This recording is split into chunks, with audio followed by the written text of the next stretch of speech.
আজ আপনাদেরকে ঘুরিয়ে দেখাবো আমাদের চুয়াডাঙ্গার আরও কিছু সুন্দর জায়গা। সম্পূর্ণ ভিডিওটি জুড়ে আপনাদের সাথে আছি আমি সাবিহা সুলতানা মুক্তা। চলুন তাহলে একসাথে ঘুরে দেখা যাক। একজন ভাই আমাকে জিজ্ঞেস করেছিলেন ঘোড়ামারা ব্রিজের নামকরণের ইতিহাস কি। এই মুহূর্তে আমি আছি চুয়াডাঙ্গার ঘোড়ামারা ব্রিজের উপর। এই ব্রিজটির নামকরণ নিয়ে সেভাবে কোনো লিখিত ইতিহাস আমি জানতে পারিনি, তবে লোকমুখে শোনা যায় ঘোড়ার গাড়ি করে এক দম্পতি এই রাস্তা দিয়ে যাচ্ছিলেন।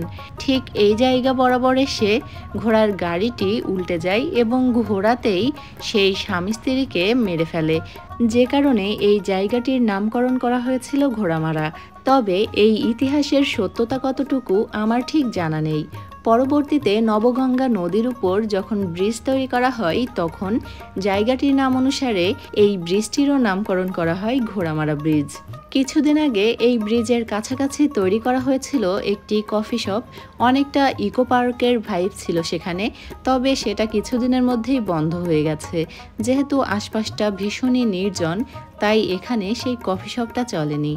আর ব্রিজের নিচেই রয়েছে নবগঙ্গা। নবগঙ্গা যেহেতু একটি শাখা নদী, তাই নদীটি একেবারেই চিকন, ছোট বলা যেতে পারে। তবে নবগঙ্গা নদীতে শাপলা ফুটেছিল, যেটা দেখতে বেশ ভালো লাগছিল। তবে দুঃখজনক হলো নিচে নেমে ফুল তোলা একেবারেই অসম্ভব ছিল, না হলে অবশ্যই আমরা শাপলা ফুল তুলতাম। সকাল কিংবা বিকালে এইসব জায়গাগুলোতে হাঁটতে কিন্তু বেশ ভালো লাগে। আমরা এখন নবগঙ্গা নদীর পাড় ধরে চলে যাব আবারও ইসলামপাড়ার দিকে।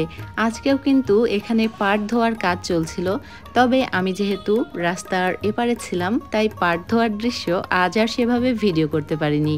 তারপরও যতটা সম্ভব আপনাদেরকে দেখানোর চেষ্টা করছি। এই মুহূর্তে আমি মাটির একটি রাস্তা দিয়ে হাঁটছি, আর ঠিক তার নিচেই বেশ কয়েকজন পাট পরিষ্কার করছেন। চুয়াডাঙ্গার যতগুলো জায়গা আমি ঘুরেছি তার মধ্যে এই জায়গাটা আমার সব থেকে বেশি পছন্দ। এখানকার সেই ব্রিজটিও নিশ্চয়ই আপনারা দেখেছেন। রাস্তার মধ্যে কয়েকটা খেজুর গাছও দেখলাম। আপনারা নিশ্চয়ই খেয়াল করবেন ইদানিং আমাদের এলাকায় কিন্তু খেজুর গাছের সংখ্যা কমতেই আছে। ছোটবেলায় রাস্তায় বের হলেই এরকম অসংখ্য খেজুর গাছ চোখে পড়তো, তবে ইদানিং তার সংখ্যা অনেক কম। শুধুমাত্র মাঠে গেলেই দু একটা খেজুর গাছ এখন চোখে পড়ে। তাছাড়া পাড়া বা মহল্লাতে রাস্তার পাশে পাশে যে অনেক খেজুর গাছ ছিল সেগুলো এখন আর চোখে পড়ে না বললেই চলে। যাই হোক, আমাদের আজকের আয়োজন এ পর্যন্তই। আবারও ফিরে আসবো নতুন কোনো ভিডিও নিয়ে। সে পর্যন্ত আমাদের সাথেই থাকবেন। এতক্ষণ যারা আমাদের ভিডিওটি দেখছিলেন সবাইকে অনেক ধন্যবাদ। ভালো থাকবেন, দোয়া রাখবেন। আল্লাহ হাফেজ।